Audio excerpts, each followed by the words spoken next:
বহুত দুখত আহিছোঁ। কথাটো এনেকুৱা, মই এজন হিন্দু ধৰ্মৰ লোক, কিন্তু মই মোৰ ধৰ্মটোক আজি বুজি পাইছোঁ। হিন্দু আজিৰ তাৰিখত প্ৰমাণিত হৈছে যে হিন্দু এটা মহা ফাল্টু ধৰ্ম।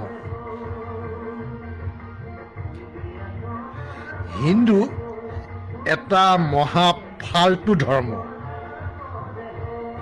কিয় ফাল্টু ধৰ্ম? তাক ক'ব ওলাইছোঁ এইকাৰণে যে বন্ধুবৰ, আপোনালোকে চাওক, মই কোনো কংগ্ৰেছী নহয়, মোৰ তাত কংগ্ৰেছী চাপ মাৰা নাই, আৰু মই তেনেকুৱা কোনো সদস্য নহয়। কিন্তু আজি মনমোহন সিঙৰ অন্ত্যেষ্টিক্ৰিয়া ৰাজঘাটত কিয় নহ'ল? আজিৰ আগলৈকে ভাৰতৰ সকলো প্ৰধানমন্ত্ৰীক ৰাজঘাটত অন্ত্যেষ্টিক্ৰিয়া কৰি তেওঁলোকৰ নামত স্মাৰক গঠন কৰা হৈছে, কিন্তু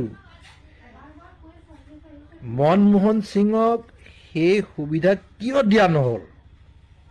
মই তাত দুখিত। এইকাৰণে দুখিত, আজি কেন্দ্ৰত এখন হিন্দুত্ববাদী চৰকাৰ আছে। ই ছেকুলাৰ চৰকাৰ নহয়,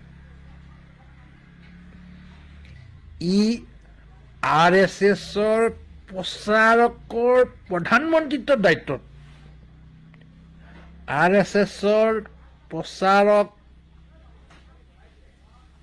দায়িত্ব পালন কৰা এজন হিন্দু ধৰ্মাৱলম্বী নৰেন্দ্ৰ মোদীৰ শাসনত আজি কেন্দ্ৰীয় চৰকাৰ আছে, আৰু এই হিন্দুত্ববাদী চৰকাৰখনে ভাৰতৰ প্ৰথম শিখ ধৰ্মী প্ৰধানমন্ত্ৰী ডাক্তৰ মনমোহন সিঙক ৰাজঘাটত অন্ত্যেষ্টিক্ৰিয়া কৰিবলৈ সুবিধা নিদিলে। ই কি বুজায়? ই বুজায় যে হিন্দু ধৰ্ম এনে এটা ধৰ্ম যি অন্য ধৰ্মক সমানুপাতিক হিচাপত বিচাৰ বিশ্লেষণ নকৰে, তথা পৰিৱৰ্তে ঘৃণ কৰে। ই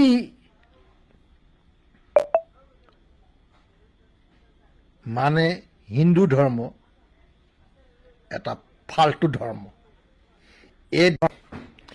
এই ধৰ্মৰ অনুগামী যত জীৱ, যত শিৱ, যত নথকক, ই বুজি লোৱা উচিত বা বুজা উচিত, নিজৰ গাত খুচৰি। মই আজি দাবী কৰোঁ যে সকলো মানুহ মৰণশীল। মোদীও এদিন মৰিব। যেতিয়া মোদী মৰিব বা মোদী ঢুকাব, মোদী ইহলীলা সম্বৰণ কৰিব, মোদীকো ডক্টৰ মনমোহন সিঙৰ দৰে কোনো নদীৰ সামান্য ঘাট এটিত অন্ত্যেষ্টিক্ৰিয়া কৰিব দিব লাগে।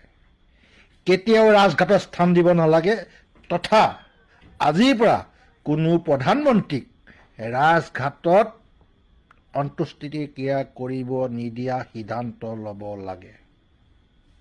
এয়াই মোৰ আজি কোৱাৰ উদ্দেশ্য। ধন্যবাদ।